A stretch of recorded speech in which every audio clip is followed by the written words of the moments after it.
तत्सवितुर्वरेण्यं भर्गो देवस्य धीमहि धियो यो नः प्रचोदयात्। ॐ भूर्भुवस्सुवः तत्सवितुर्वरेण्यं भर्गो देवस्य धीमहि।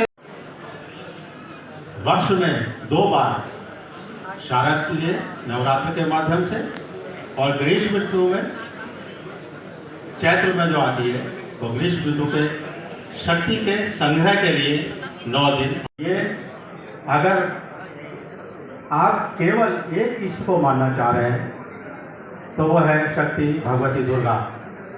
इनके माध्यम से आप सब कुछ प्राप्त कर सकते हैं। तो शक्ति की उपासना और ये जो आश्विन मास में होते हैं शुक्ल पक्ष में, आश्विन कृष्ण पक्ष में हमारे श्राद्ध होते हैं, आश्विन शुक्ल पक्ष में ये नवरात्रि आती है, देवी की उपासना आती है। इसका प्रारंभ जब भगवान राम त्रेता युग में अवतार लिए, रावण जो महाज्ञानी परम ज्ञानी है, उसका आधार क्या था शक्ति का, उसका मूल क्या था? वो कात्यायनी का एक स्वरूप है। नवदुर्गा में कात्यायनी देवी, कात्यायनी देवी इनका परम उपासक रहा रावण, और उन्हीं की कृपा से वो हमेशा अपराजित रहा। कहने का तात्पर्य यह है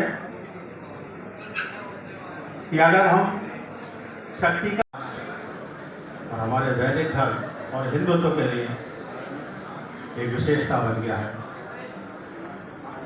जैसा कि उससे पूर्व अनेक वक्ताओं ने बताया, मेरे शिवसेना के जो प्रमुख वीरेंद्र अरोड़ा जी, इनकी जो विशेषताएं हैं वो कम है। मैं जैसा भी समाचार पत्रों में और अनेक माध्यम से सुनता हूँ, तो अगर कहीं नगर में हिंदुत्व के लिए या धर्म के लिए कहीं भी खड़ा होना हो तो बिना किसी भेदभाव के वो हमेशा आगे रहते हैं। मैं उनकी इसके लिए विशेष प्रशंसा करता हूँ। इस क्रम में जैसा कि मुझे ने कहा कि हम ये नवरात्रि का त्यौहार या नवरात्रि उपासना, शक्ति की उपासना मनाते हैं, इसके विषय में कुछ प्रकाश डालें। आपने शास्त्रों को पढ़ा होगा, सुना भी होगा।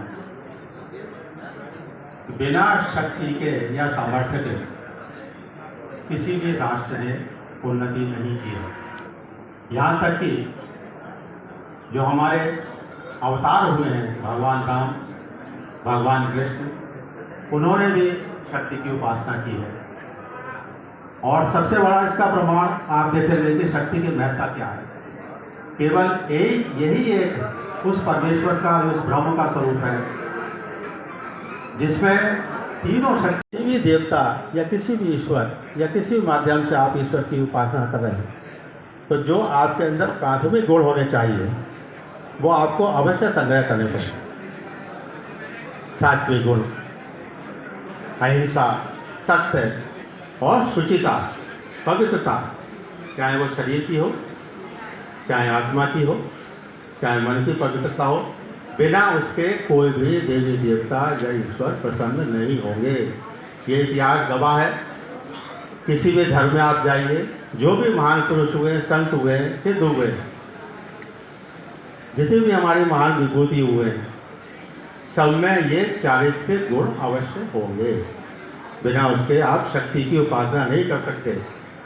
तो मेरे गुरु श्री, मेरे पिताश्री ब्रह्मलीन परम पूज्य गौरी शंकर दीक्षित जी, मैंने उनसे एक बार प्रश्न किया कि मनुष्य की शक्ति सीमित है, चाहे वो शारीरिक शक्ति हो, चाहे वो मानसिक शक्ति हो, चाहे आत्मिक शक्ति, सीमित है।